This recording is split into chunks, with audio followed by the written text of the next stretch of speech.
அல்லேலூயா. சரி, கர்த்தருடைய வார்த்தையை கேட்க போகிறோம். ஆதியாகமம் 50ஆம் அதிகாரம் 20வது வசனம்.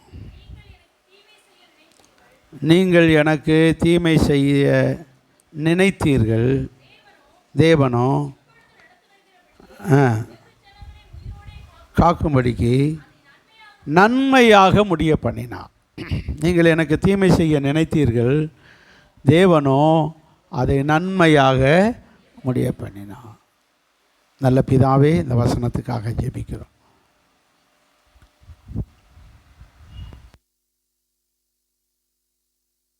இந்த வசனத்தை எங்களுக்கு ஆசீர்வதிங்கப்பா.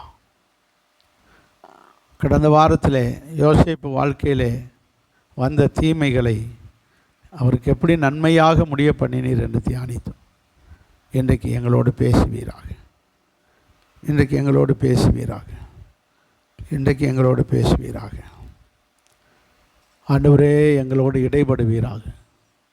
ஒருவரும் வந்த வண்ணமாய் போகாமல் ஆண்டவரே ஆசீர்வாதமாய் செல்ல உதவி செய்யும். இயேசுவின் நாமத்தில் பிதாவே, ஆமென், ஆமென். மறுபடியும் வாசிங்க, எல்லாரும் வாசிங்க.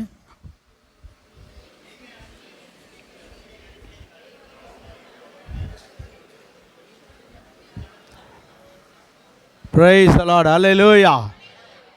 என்ன நன்மையாக முடிய பண்ணினார்? என்னை அடித்தீர்கள், கொலை செய்ய முயற்சித்தீர்கள், வந்த வியாபாரிகள்கிட்ட 20 வெள்ளிக்காசுக்கு விற்று போட்டீர்கள், பரவாயில்ல. ஆனால் தேவனோ எப்படி நன்மையாக முடிய பண்ணினார்? வெகு ஜனங்களை உயிரோடு காக்கிற ஒரு பொறுப்புக்கு என்னை அனுப்பி வைத்திருக்கிறார். அல்லேலூயா. வெகு ஜனங்களை என்று சொல்லும்போது உலகம் முழுவதும், அன்னைக்கு பஞ்சம், உலகம் முழுவதுக்கும் படி இழக்கிற பொறுப்பு யார்கிட்ட இருந்துச்சு? யோசேப்புக்கு. உலகம் முழுவதும் ஜனங்கள் வந்து ஆகாரம் இல்லாமல் 7 வருஷமாக பஞ்சம். 1 வருஷம் விளையாட்டாலே, 2 வருஷம் விளையாட்டாலே ஒரு மாதிரி ஆயிரும். 7 வருஷமாக விளையலை, பஞ்சம், ஜனங்க பூரா சாப்பாட்டுக்கு தத்தளிக்கிறாங்க. யாருமே சேர்த்து வைக்கலை. அப்படியே சேர்த்து வச்சாலும் எத்தனை வருஷத்துக்கு சேர்த்து வச்சிட முடியும்? ஒன்றுமே புரியலை. 7 வருஷமாக பஞ்சம். இங்கே மட்டும்தான் ஆகாரம் இருக்குது. எங்கே மட்டும்? எகிப்தில் மட்டும்தான் தானியம் இருக்குது.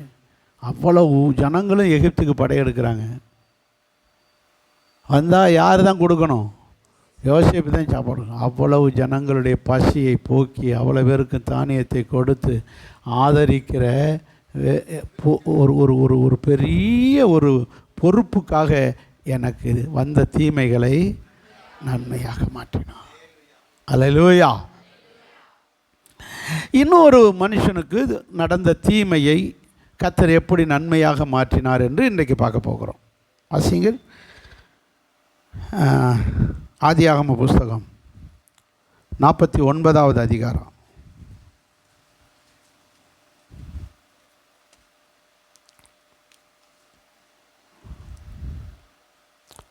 2வது வசனத்தை பாருங்கள்.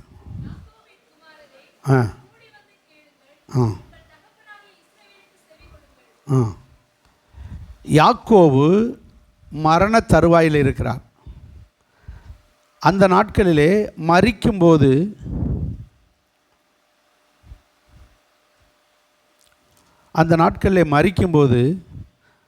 தகப்பன்மார் தன்னுடைய பிள்ளைகளை என்ன செய்வார்கள்? ஆசீர்வதிப்பார்கள்.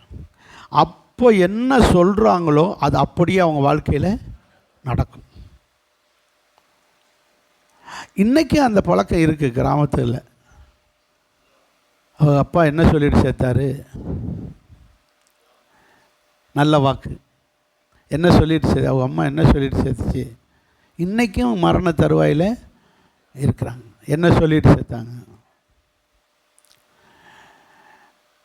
என்ன சொல்லுவாங்க? அது 2வது மகனை பற்றி தான் ஒரே கவலை. அந்த கடைசி பையலை பற்றி, அந்த மகளை பற்றி தான் ஒரே கவலை. கட்டிக்கிட்ட இடத்துல நல்லாவே இல்லையாம். அப்போது அந்த யாரை பற்றி என்ன சொல்லுகிறார்கள் என்பதில் என்ன செய்கிறோம்? கவனமாக இருக்கிறோம். அதே போல் இங்கே யாக்கோபு தன்னுடைய ஒவ்வொரு பிள்ளைகளையும் தனித்தனியாக பெயரை சொல்லி ஆசீர்வதிக்கிறார், சொல்கிறார். மூத்த மகன் தான் யார்? ரூபன். ரூபனே நீ சேஷ்டபுத்திரன், ஏன்னா அவன் தான் மூத்த மகன். இப்போ நான் ரூபனை பற்றி சொல்லலை. இன்றைக்கி நம்ம பார்க்க போகிறது 5வது வசனத்தில் இருக்கிற சிமியோனையும் லேவியை பற்றி பார்க்க போகிறோம். இவங்க 2 பேரும் ஒரு தாய்க்கு பிறந்தவர்கள். லேயாளுக்கு பிறந்தவர்கள். யாருக்கு? லேயாளுக்கு பிறந்தவங்க. தீனாலும் இவங்க கூட பிறந்தவங்க. இந்த லேயாளுக்கு பிறந்த பிள்ளைகள் தான் இவங்க 2 பேரையும் இணைச்சே சொல்கிறார். எப்படி சொல்லியிருக்காரு? ஏக சகோதரர்கள். எப்படி சொல்லியிருக்கு? ஏன்னா 2 பேரையும் தனித்தனியாக ஆசீர்வதிக்கணும். ஆனால் இங்கே 2 பேரையும் சேர்த்து ஆசீர்வதிக்கிறார். 2 பேரையும் சேர்த்து சொல்கிறாரு. ஏன்னா இவங்க அண்ணன் தம்பிமார் 12 பேரில் இது 2ம் ஒரு வித்தியாசமான டைப்பு. இவன் என்ன நினைக்கிறானோ அதைத்தான் தம்பி சிமியோன் நினைப்பான். சிமியோன் என்ன நினைக்கிறானோ அதைத்தான் யார் நினைப்பான்? லேவி நினைப்பான். எங்கே போனாலும் 2 ஒன்று போல் அலையும். காரணம் அதில் ஒரு ரீசன் இருக்குது. 2 பேர் லேயாளுக்கு பிறந்தவங்க. லேயாளுக்கு பிறந்த இன்னும் 2 பிள்ளைகள் இருக்குது. 6 பிள்ளைகள் மொத்தம். ஆனாலும் கூட இந்த லேயாள் இந்த சிமியோனு லேவியும் கொஞ்சம் ஒரு மனமாக இருப்பாங்க. நீங்கள் பாருங்கள், தீனாள் விஷயத்தில் தீனாளை கெடுத்து விட்டார்கள். அந்த சீகேம் பட்டணத்து ராஜாவுடைய மகன் கெடுத்துட்டான்னு தெரிஞ்ச உடனே 2 பேரும் கூட்டுக்களவாணிகள் 2 பேரும் கூடி உட்கார்ந்து ஒரு யோசனை பண்ணுறானுங்க. என்ன பண்ணுறானுங்க? அப்பா என்ன சொல்கிறாருன்னு கேட்டுக்கிட்டு அதுக்கு பிறகு நம்ம 2 பேரும் என்ன செய்வோம்? முடிவு எடுத்துக்கிறோம்டான். அப்போ அவங்க அப்பாட்ட வந்து பஞ்சாயத்து வருது. சீகேம் பட்டணத்து ராஜாவும் யாக்கோவும் சேர்ந்து பஞ்சாயத்து பண்ணுறாங்க. ஐயா, உங்கள் மகளை என் மகன் கெடுத்தது உண்மைதான். என் மகன் கெடுத்து விட்டான். கெடுத்தது மட்டும் இல்லை, நாங்களே எங்கள் மருமகளாக ஏற்றுக்கிறோம். நாங்களும் சாதாரண குடும்பம் இல்லை, இந்த பட்டணத்துக்கே யார்? ராஜாவாக இருக்கிறோம். அதனால் உங்கள் மகளை நல்லா வச்சுக்கிறோம். ஐயா, நீங்கள் எப்படியாவது என் மகனுக்கு என்ன செஞ்சுருங்க, கட்டி கொடுத்துருங்க, விரும்பிட்டானு. எங்கள் ஜாதி என்ன, எங்கள் குலம் என்ன, கோத்திரம் என்ன? நாங்கள்லாம் விருத்த சேதனம் உள்ளவர்கள், நாங்களாம் விசுவாசிகள், தேவ பிள்ளைகள். நீங்கள் விருத்த சேதனம் இல்லாத இந்துக்கள், நாங்கள் எப்படி கொடுப்போம்? நம்ம விசுவாசினா பணம் இருக்குல்ல, பதவி இருக்குல்ல, என் பிள்ளை எப்படியாவது அவங்கள ஆதாயம் பண்ணி கொண்டு வந்துடும் கொடுத்து விட்ருவாங்க, கட்டி வச்சுருவாங்க வசதியை பார்த்து. ஆனால் யாக்கோபு முடியாது. நாங்கள் ரட்சிக்கப்பட்டவங்க, நாங்கள் ஞானசானம் எடுத்தவங்க, நாங்கள் திருவிருந்து எடுக்கிறவங்க, எங்கள் பிள்ளையெல்லாம் உங்களுக்கு என்ன செய்ய மாட்டோம்? கட்டி கொடுக்க மாட்டோம். சரியா, தப்பு நடந்து போச்சுல்ல, அப்போ ஒன்று செய்ய சொல்லு, உன் மகனை எங்கள் சர்ச்சுக்கு வர சொல்லு. எப்படி? உன் மகனை எங்கள் சர்ச்சுக்கு வர சொல்லு. எங்கள் பாஸ்டர் அடுத்த வாரம் ஞானசானம் கொடுப்பாரு, எடுக்க சொல்லு. எப்படி பிடிக்கிறார் பாருங்க. யார்? யாக்கோபு. அப்போல்லாம் ஞானசானம் இருந்துச்சான்னு கேட்காதீங்க. அப்போ ஞானசானத்துக்கு பேர் விருத்த சேதனம். உங்கள் மகனை விருத்த சேதனம் பண்ண சொல்லு. அப்போ தான் நாங்கள் என்ன செய்வோம்? ஒத்துக்குருவோம். என்னையா இப்படி சொல்லிவிட்டேன்? இது ஒரு பெரிய பிரச்சனையா? விருத்த சேதனம் பண்ண என் மகன் என்ன எங்கள் ஊரில் இருக்கிற அத்தனை ஆம்பளைகளுக்கும் பண்ணி விட்டுருவோம். எங்கள் ஊரே சபையில் சேர்ந்துட்டு போட்டோம். பரவாயில்லடா, ஒரு ஊரே நம்மளை எதாகுது ஆதாயம் பண்ண மாதிரி ஆகிப்போச்சு. சரி பண்ணுவோன்னு சொல்லி எல்லா ஆம்பளைகளுக்கும் என்ன நடக்குது?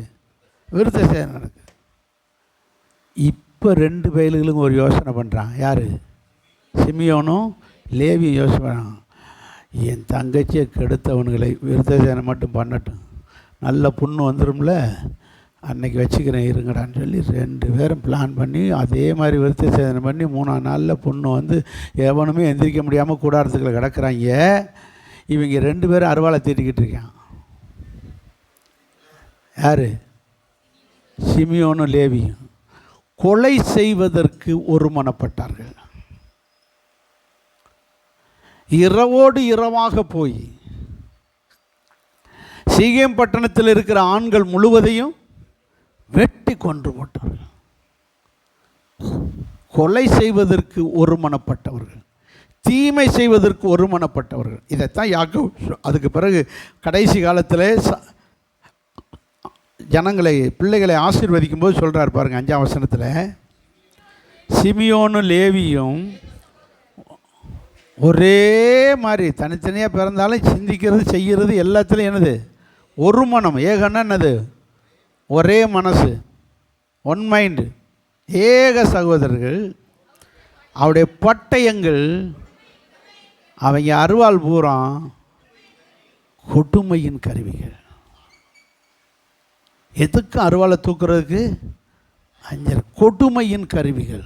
அதாவதுன்னா அதே அருவாளை கொண்டு விறகு வெட்டவோ நல்ல காரியத்துக்கும் பயன்படுத்தலாம். ஆனால் இவங்க அருவாளோ மனுஷனை வெட்டுறதுக்கு மட்டும் பயன்படுத்துகிற கொடுமையின் அருவாள்கள், கருவிகள். கொடுமையானதை செய்கிற மனுஷர்கள். இவங்க அருவா கொடுமையானதை செய். அதனால தான் சொல்கிறாரு, அவர்களுடையதான பட்டயங்கள் கொடுமையானவைகளை செய்கிறவைகள். ஆகையினாலே என் ஆத்துமாவே, யார் சொல்கிறா? யாக்கோபு சொல்கிறார், என் ஆத்துமாவே இந்த பயல்களுடையதான ரகசிய ஆலோசனைக்கு அவங்களோடு இருக்கட்டும். நான் சேர்ந்து இதை செஞ்சேன்னு என் மேலே பழி வரக்கூடாது. தகப்பனுடைய அனுமதியோடு, தகப்பனுடைய ஆசீர்வாதத்தோடு தான் இவங்க அருவாள் எடுத்து வெட்டுறாங்க, எதையும் செய்கிறாங்கன்னு என் மேலே பழி வந்துடவே, என் ஆத்துமாவே இவங்க ரகசிய பாவங்களுக்கு, ரகசிய திட்டங்களுக்கு உடன்படாத. இவங்க பொல்லாத பயலுக என் வயிற்றில் பிறந்திருக்காங்க. யாக்கோ தலையில் அடிச்சுக்கிறான். உடன்படாதே, என் மேன்மையே, எனக்கு இருக்கிற மதிப்பு மரியாதையே அவர்கள் கூட்டத்தில் அவங்களுடையதான திட்டங்களில் சேராதே சொல்லிட்டு சொல்கிறாரு. அவர்கள் தங்கள் கோபத்தினாலே புருஷனை கொன்று அகங்காரத்தினாலே, பதிலா கோபக்காரர்கள், கொடூரமானவர்கள், அகங்காரம் உள்ளவர்கள். இன்றைக்கும் கிறிஸ்தவர்களுக்குள்ளே திருச்சபைக்குள்ளே ஒரு கூட்டம் இருக்குது. என்ன கூட்டம்? கோபக்கார கூட்டம். இன்னொரு கூட்டம் அகங்காரம், அகங்காரம் பிடிச்சது, பெருமை பிடிச்சது, வேணும்னே தள்ளி உட்காருன்னு சொல்கிறது. இடம் அங்கிட்டு தனியாக இருந்தால் கூட நான் தானே இங்கே உட்கார்றது, நீ உட்காந்துக்கிட்டு இருக்க. முதல்ல இடம் கொடுக்குற மாதிரி கொடுத்துட்டு இடித்து இடித்து இடித்து தள்ளி விடுறது, ட்ரெயினில் மாதிரி. என்னது? அகங்காரம். அகங்காரம் இன்றைக்கும் பார்க்குறோம். வீட்டுக்குள்ளே, வெளியில், சமுதாயத்தில் பழகிற விஷயத்தில் சகிப்புத்தன்மை இல்லாமல், விட்டு கொடுக்குற குணம் இல்லாமல் எப்படி நடந்துக்கிறார்கள்?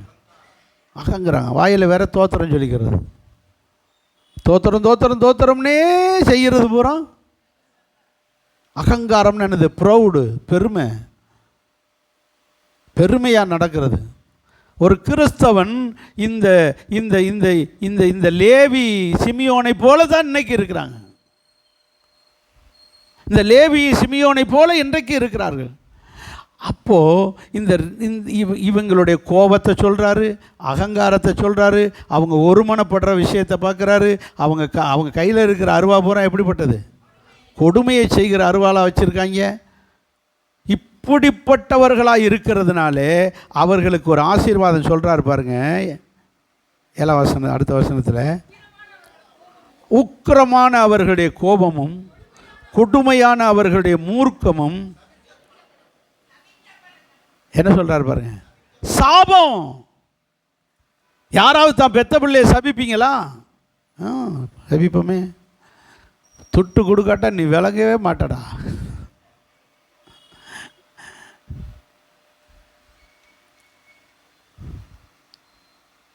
அப்படி தானே? சபிக்க மாட்டோம். நல்லா இருந்துட்டு போ, உன்னை வளர்த்தேன், படிக்க வச்சேன், நீ பொண்டாட்டி வச்ச கேட்டு என்ன செய்கிற? ஆடிக்கிட்டு இருக்க, நல்லா இருந்துட்டு போ.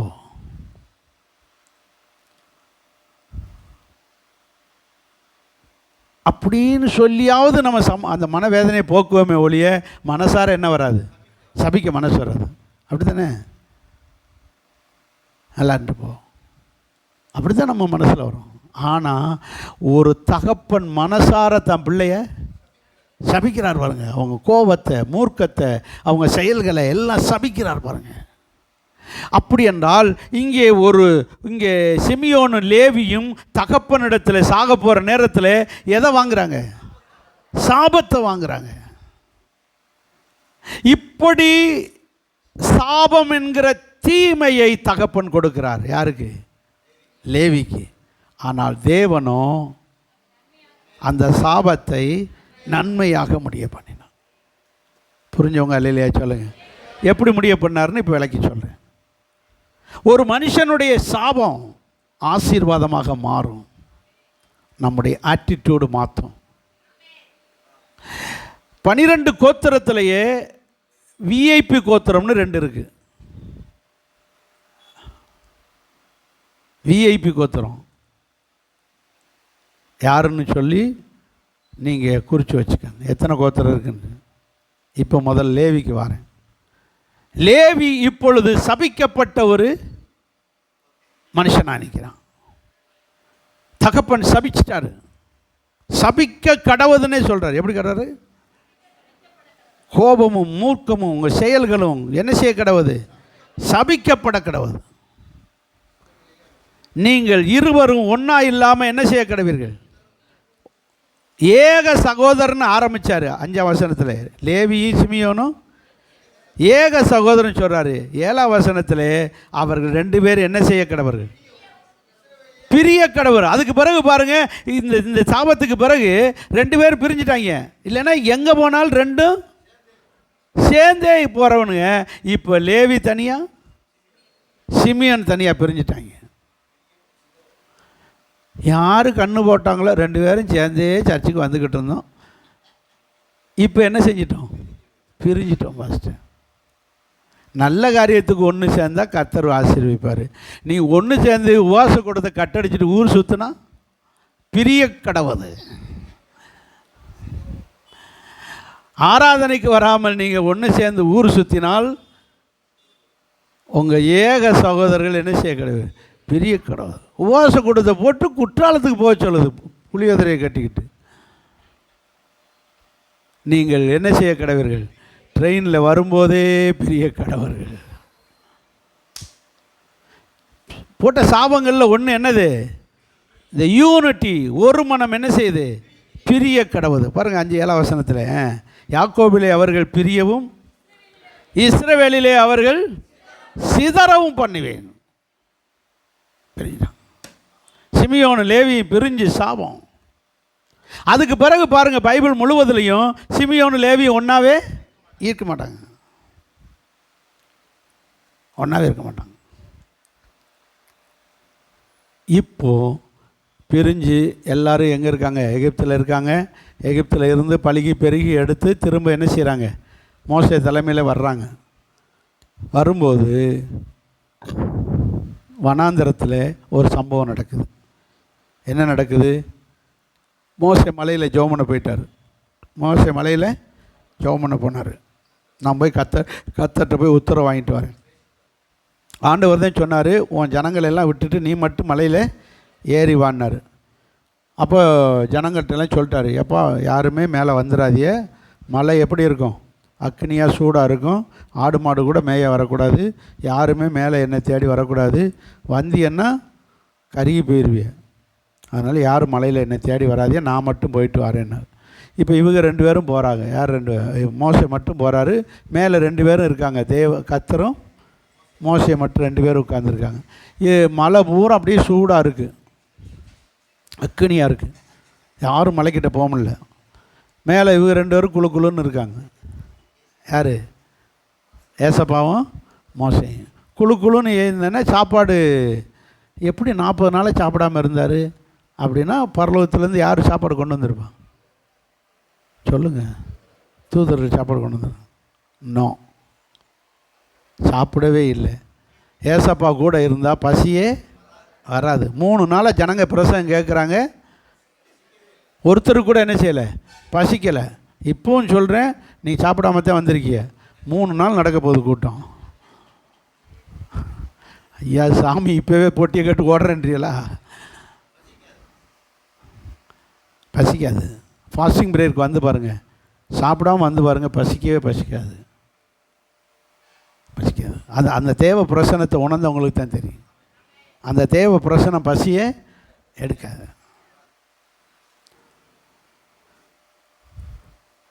சாப்பிடாம இருக்காது.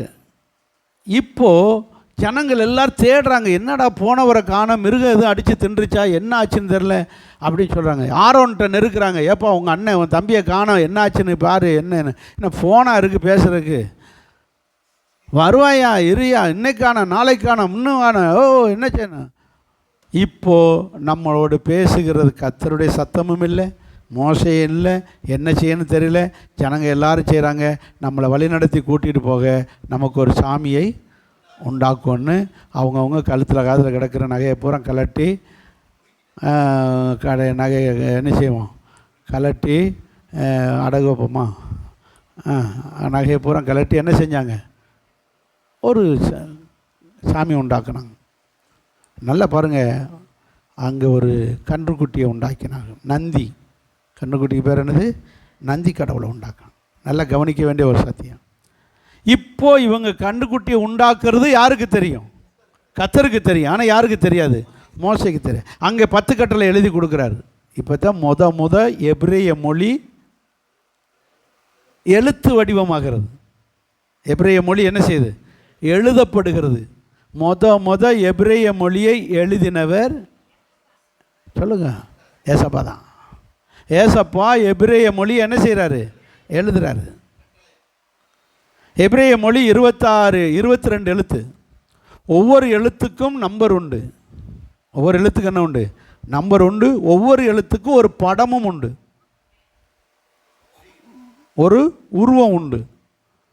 அதான் எபிரேய மொழி, எபிரேய மொழியுடைய சிறப்பு. இதே சிஸ்டம் தான் நம்ம தமிழ் மொழிக்கு இருக்குது. தமிழ் மொழிக்கு என்ன உண்டு, எழுத்து உண்டு. கா அப்படின்னா அதுக்கு ஒரு எழுத்து உண்டு. அதனால பாருங்கள், சிலர் இந்த நம்பர் பிளேட்டில் என்ன எழுதியிருப்பாங்க, தமிழில் எழுதியிருப்பாங்க, நம்பர் எழுதுறதுக்கு போல் எழுதி வச்சுருப்பாங்க. எழுத்து உண்டு, உருவம் உண்டு. அதனால தான் தமிழ் மொழி, எபிரேய மொழி இதெல்லாம் என்னது, பழமையான மொழி, பழமையான மொழி. அதனால தான் நமக்கு செம்மொழி அந்தஸ்து கொடுத்துருக்காங்க, பழமையான மொழி. இது நம்ம ஆட்கள் எல்லாம் கொஞ்சம் எக்ஸ்ட்ரா போட்டு எடுத்து நினச்சிவாங்க, எல்லா மொழிக்கும் மூத்த மொழி நம்ம கதையை முடிச்சிடுவாங்க. நோ, எல்லாத்துக்கும் மூத்த மொழி என்ன மொழி, எபிரேய மொழி. தேவன் பேசின மொழி, தேவன் ஆதாம்கிட்ட பேசின மொழி, ஆதாமும் தேவனும் பேசின மொழி. அப்புறம் ஆதாம் மகனுக்கிட்ட மனைவிகிட்ட பேசின மொழி, ஆதாம் மனைவி ஏவாள் பேசின மொழி, ஏவாளுடைய பிள்ளைகள் பேசி, அப்புறம் ஏனோக்கு பேசி, சேர்த்து ஏனோக்கு, அப்படியே நோவா பேசி அப்படியே ஆபிரகாம் பேசி, அப்படியே எபிரேயர்கள் பூரா, அப்படியே யூதர்கள் பேசுகிற மொழி, பரலோக பாஷை எது என்றால் எபிரேய மொழி. அல்லேலூயா சொல்லுங்கள் பார்க்கலாம். சரி, இப்போ எபிரேய மொழியிலே 10 கட்டளை எழுதி கொண்டு வராரு. யார், மோசே கொண்டு வர. கீழே வந்தால் இங்கே ஜனங்கள்லாம் சிலையை வணங்கிட்டு இருக்காங்க, கன்றுக்குட்டியை வணங்கிட்டு இருக்காங்க. தங்குன்னு ஆடிக்கிட்டு இருக்கான், சப்பரத்தை தூக்கிட்டு ஆடிக்கிட்டு நிற்கிறாங்க. ஒரே ஆட்டமாக தான் இருக்குது, குதிச்சுக்கிட்டு நிற்கிறாங்க. கன்றுக்குட்டிக்கு முன்னாடி நின்று குதிச்சுக்கிட்டு இருக்காங்க. மோசே இறங்கி வந்தார். என்னடா ஒரே ஆட்டம் கொத்தடியாக இருக்குது, என்ன செய்கிறாங்கன்னு பார்த்தா இவங்க எல்லாம் கன்றுக்குட்டியை வச்சுக்கிட்டு ஆடிக்கிட்டு இருக்கானுங்க. கோபம் வந்துடுச்சு. இது என்ன இதுன்னு கேட்குறாரு. இது என்னது, உங்களுக்கு எல்லாம் அந்த சம்பவம் பூரா தெரியும். தன் கையில் இருக்கிற கற்பலகை, அவர் என்ன கஷ்டப்பட்டு அங்கே பலகை செதுக்கியிருப்பார், அவர் செஞ்சார். அவர் முடிஞ்சிருச்சு, எது வந்துருச்சு, பலகை வந்திருக்கு. சில்வர் பாத்திரத்தில் பேர் எழுதி கொடுக்குறான்ல, பாத்திரம் கடைக்கே போகாத மாதிரி முழிப்பியலே, ட்ருன்னு அப்படியே எழுதுகிறான் பாருங்கள். இவனே இப்படி எழுதுறான்னா கத்தட்டு இல்லாமல் இருக்கும். சர்ன்னு உன்னை என்று யார தேவனை உண்டாக்க வேண்டாம். 10 கட்டில் எழுதுறாரு. அப்படியே அவருடைய விரல் எழுதுனது, அவருடைய விரல் தான் அந்த மிஷின். சுவரில் அதான் எழுதுச்சு. மெனே தெக்கேல் எழுதுனது எது, தேவனுடைய விரல். தேவனுடைய விரல் பேனா மாதிரி. பேனா மாதிரி எழுதுது, எழுதி 10 கட்டில் எழுதி கொடுத்து விட்றாரு. அந்த பலகையை உடைச்சிட்டாரு. யார் எழுதுனதுன்ற ஒரு பயம் வேண்டாம், பைபிளை தூக்கி எறிகிறது. அவர் 10 கட்டளையே எறிஞ்சார். வீட்டில் நடக்குதா? மோசேக்கு என்ன பனிஷ்மெண்ட் கொடுத்தாரு? நான் எழுதுனது கூட ஒரு பயம் இல்லாமல் நீ துணிஞ்சு உடைச்சதுனால கானானுக்குள்ளேயே போக முடியாது. நீ பைபிள் அவளை அப்படி தூக்கி எறிகிறது, 10 கட்டளை எரிஞ்ச மாதிரி. பயம் இருக்கணும். எதை? பைபிளை கையில் எடுக்கும் போதெல்லாம் என்ன இருக்கணும்? என் வசனத்துக்கு நடுங்குகிறவனையே நோக்கி பார்ப்பேன். வசனத்தை பைபிளை எடுக்கும்போதே என்ன வரணும்? நடுக்கம் வரணும். வருது பாஸ்டர், நரம்பு தளர்ச்சியில் நடக்குது. கையில் பைபிளை பிடிக்க முடியாமல் நடுங்குது. நடுங்கணும், பயம் உள்ளத்துக்குள்ளே வரணும். இப்போ ஒரு கேள்வி கேட்குறார் மோசே. யாரெல்லாம் கத்தர் வேணுன்றவங்கள என் பக்கம் வாங்க, இந்த கண்ணுக்குட்டி தான் வேணுன்றவங்கள அந்த பக்கமே நின்றுக்காங்க, கண்ணுக்குட்டியோட சேர்ந்து நின்றுக்காங்க. வாசிங்க பார்க்கலாம் அந்த வசனத்தை. 39 அதிகாரம் ஆதியாகமும்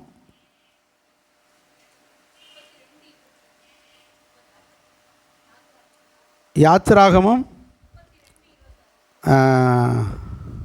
ஆமாம் 32:26. பாளையத்தின் வாசலிலே நின்று எப்படி சொல்கிறாரு? கர்த்தருடைய பட்சத்திலே ஆண்டவர் பக்கம் சேர்றவங்களாம் யார்? ஞாயிற்றுக்கிழமை சர்ச்சுக்கு வர்றவங்களாம் யார்? இல்லை, ஊரில் திருவிழா வச்சுருக்காங்க, ஊர் திருவிழாவோடு சேர்ந்து கும்மாளம் போட விரும்புகிறவர்கள் யார்? ஊரில் கொடை வச்சுருக்காங்கல்ல, சொந்த பந்தம்லாம் வர்றாங்கல்ல. நீ கண்ணுக்குட்டி பக்கம் நெல். நான் ஞாயிற்றுக்கிழமை எங்கே போகிறேன்? ஹலோ, பொங்கல் வச்சுருக்காங்கல்ல, பங்குனி பொங்கல், ஊருக்காரன் பொங்கல் வச்சுருக்கான், நீ அவங்களோட சேர்ந்து கண்ணுக்குட்டியை கும்பிட்டதுக்கு சமம். பொங்கல் வைக்கிறதுல சார், நீ ஞாயிற்றுக்கிழமைனா எங்கே போகணும்? சனிக்கிழமை சர்ச்சுக்கு போக வேண்டாமா? இதுதான் கர்த்தருடைய பட்சத்தில் நிற்கிற ஜனம். கல்யாணம் வச்சிருக்கல சொந்தக்காரங்க, நீ கண்ணுக்குட்டி பக்கம் நிற்கிறாயின்னு அர்த்தம். கல்யாணத்துக்கு அப்புறம் போய் மொய் எழுதவும் சாப்பிட்றதானே நம்ம டியூட்டி. அப்புறம் பார்த்துக்குறோம், முதல்ல சர்ச்சுக்கு போயிட்டு வந்துடுவோம். அதுக்கு தானே 6 மணிக்கு சர்ச் வைக்கிறோம். 8 மணிக்குள்ள முடிச்சு 8:30 முடிச்சு நீங்கள் போன உடனே சாப்பிட்ற மாதிரி, காலை சாப்பாடை கூட மிஸ் பண்ணாமல் சேர்த்து சாப்பிட்ற மாதிரி உங்களுக்காகத்தானே 6 மணிக்கு வச்சுருக்கோம். கல்யாணத்துக்கு போகிறவங்க அப்படின்னு ஊருக்கு போகிறவங்க. அப்போது தேவ சமூகத்தை விட்டு விட்டு மற்ற எதுக்கு முக்கியத்துவம் கொடுத்தாலும் அது கண்ணுக்குட்டி பக்கம் நின்னதுக்கு சமம். நீ கண்ணுக்குட்டியை வணங்கினதுக்கு சமம். 11 கோத்திரமும் கண்ணுக்குட்டி பக்கம் போயிருச்சு. ஒரே ஒரு கோத்திரம் மட்டும் எனக்கு கர்த்தர் தான் வேணும்னு வந்துச்சு. யார்? வாசிங்க வாசிங்க. லேவியின் புத்திரர் எல்லோரும் யார் பக்கம் சேர்ந்தாங்க? கர்த்தர் தான் வேணும்னு. அவர் அப்படித்தான் சொல்லி கூப்பிடுறார். கர்த்தருடைய பட்சத்தில் இருக்கிறவர்கள் யார்? அவங்கெல்லாம் என் பக்கம் வாயா. என்கிட்ட வந்தாலே கர்த்தர்கிட்ட வந்ததுக்கு சமம். பாஸ்டர்கிட்ட வந்தாலே, பாஸ்டர் சொல்கிறபடி கேட்டாலே கர்த்தர்கிட்ட சொல்ல ஆமேன்னு சொல்ல மாட்டீங்களே. இவரெல்லாம் பாஸ்டர் என்ன கர்த்தரான்னுக்கிட்டு போய் கர்த்தர் இப்படி நேராக வந்து நிற்க முடியுமா? எங்கள்கிட்ட தான் கொடுத்துருக்காரு. பாஸ்டர் சொல்கிறத கேட்டாலே கர்த்தர் சொன்னதுக்கு ஆமேன்னு சொல்லுங்கள். அப்படி தான் சொல்கிறாரு. கர்த்தர் பட்சத்தில் நிற்கிறவங்கெல்லாம் என் பக்கத்தில் வாங்க. ஞாயிற்றுக்கிழமைங்க நாங்கள் பாடிக்கிட்டு இருப்போம், ஆடிக்கிட்டு இருப்போம். சொந்தக்கார வேணும், திருவிழா வேணும், கொடை எடுக்கணும், கல்யாணத்துக்கு போகணும், அதெல்லாம் கண்ணுக்குட்டி சைடு. இனிமே போவியலா? ஆமேன்னு சொல்லுங்க. இதை பார்க்குறாரு. அந்த ஒரு வாரம் வர்றது பெருசு இல்லைங்க. அந்த முக்கியமான நேரத்தில் எதுக்கு முக்கியத்துவம் கொடுக்குறோம் அதை தான் கர்த்தர் பார்க்குறாரு. நல்லா புரிஞ்சுக்கிறணும். அந்த முக்கியமான நேரத்தில் இவங்க நம்ம பக்கம் நிற்கிறாங்களா, சொந்த பக்கம் நிற்க, சொந்தக்காரங்களுக்கு முக்கியத்துவம் கொடுத்து கண்ணுக்குட்டி பக்கம் நிற்கிறாங்களான்னு அன்னைக்கு எடுக்கிற முடிவு தாங்க முக்கியமானது. எடுக்கிறார் பாருங்க லேவி, எப்படி எடுக்கிறாரு? எல்லா கோத்திரமும் கண்ணுக்குட்டி பக்கம் நிற்கிது. ஆனால் லேவி கோத்திரம் மட்டும் எல்லோரும், ஒரு ஆள் ரெண்டு ஆள், லேவி புத்திரர்கள் லேவி கோத்திரத்தார் எல்லோரும் மோசே பக்கம் போய் எனக்கு கர்த்தர் தான் வேணும்னாங்க. அப்படி வந்ததுனால அவங்க சாபம் நன்மையாக மாறுகிறது. தகப்பன் சபித்த சாபம் செதறிப்போவ, விளங்காம போவ, உன் கோபமும் மூர்க்கமும் சபிக்க கடவுது. அப்படி இருந்த அந்த சாபம் அப்படியே மாறு. தீமை, அவனுக்கு வந்த தீமை என்கிற சாபம் அப்படியே கர்த்தர் எதா மாற்றிட்டாரு? நன்மையாக மாற்றிட்டாரு. இன்றைக்கி நீங்கள் சில தீர்மானம் எடுக்கிறதுல உங்களுக்கு இருக்கிற சாபத்தை கூட கர்த்தர் எதா மாற்றுவார்? நன்மையாக மாற்றுறார். அந்த முக்கியமான நேரத்தில் எனக்கு ஏசப்பா தான் வேணும்னு நீங்கள் ஒரு வைராக்கியம் நின்று பார்த்தீங்கன்னா உங்களுக்கு இருக்கிற சாபம் கூட எதா மாறும்? நன்மையாக மாறும். இதுதான் ரகசியம். இவர் வெறும் நன்மையாக, எப்படிப்பட்ட நன்மையாக மாறுச்சு அப்படின்னா, வாசிங்க பார்க்கலாம். உபாகம புஸ்தகம் 10ஆம் அதிகாரம் 9ஆம் வசனம், 8 வசனம் 9, 10ஆம் அதிகாரம் 8ஆம் வசனம் 9ஆம் வசனம்.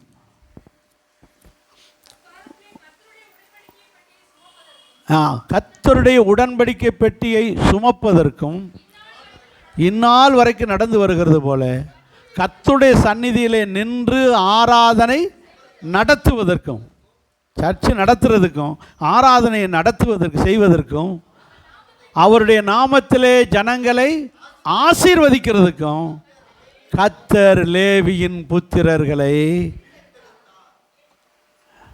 அல்லையா சொல்ல மாட்டீங்களா, பாஸ்டர் ஆக்கிட்டாரு. ஆராதனை நடத்துகிற ஜனங்களை ஆசீர்வதிக்கிறதற்கு யாரை பிரிச்சுட்டாரு? லேவிக்கு. பார்த்தீங்களா? அப்போது சபிக்கப்பட்ட லேவி தகப்பன் சாகும்போது என்ன சொல்லிட்டு போனார்? சபிச்சுட்டு போனார். ஆனால் அவனுடைய ஆட்டிடியூடு, அவனுடைய செயல்கள், அவன் எடுத்த சில தீர்மானங்கள், அவன் நடந்துக்கிட்ட விதங்கள், கர்த்தர் வேணுமா கண்ணுக்குட்டி வேணுமான்னு சொல்லும்போது எனக்கு கர்த்தர் தான் வேணும்னு ஒரு கோத்திரம் கூட சப்போர்ட்டுக்கு வரல. தன்னந்தனியாக வந்து நின்று அப்படியே இன்னைக்கு சாபத்தை எதா மாற்றிட்டான்? ஆசீர்வாதமாக மாற்றிக்கிட்டான். கூட பிறந்த அத்தனை பேரும் குலதெய்வத்தை கும்பிடும்போது நீங்கள் மட்டும் வந்திய பாருங்க சர்ச்சுக்குன்னு, நீங்கள் மட்டும் தைரியமாக சர்ச்சுக்குன்னு வந்திய பாருங்க, அங்கே தான் நீங்கள் லேவியராக நிற்கிறீங்க, அங்கே தான் நீங்கள் லேவி கோத்திரமாக நிற்கிறீங்க. இங்கே வந்த உங்களை என் கர்த்தர் சாபத்தை எல்லாம் ஆசீர்வாதமாக மாற்றுறேன். என் சொந்த பந்தங்க கூட பிறந்தவங்க எல்லோரும் விக்கிரகத்தை கும்பிட்றாங்க, சொந்த பந்தம் போகிறான், ஊர் வேணும்னு சொல்லி ஊரில் சேர்ந்துருக்காங்க. ஆனால் நான் துணிஞ்சு கர்த்தர் தான் வேணும்னு சர்ச்சுக்கு வந்தீங்க. பார்த்தீங்களா? நீங்கள் தான் இப்போ லேவி கோத்திரமாக நிற்கிறீங்க. இங்கே லேவியராக நின்று உங்கள் சாபம் ஆசீர்வாதமாய் மாறுகிறது. அல்லேலூயா, அல்லேலூயா.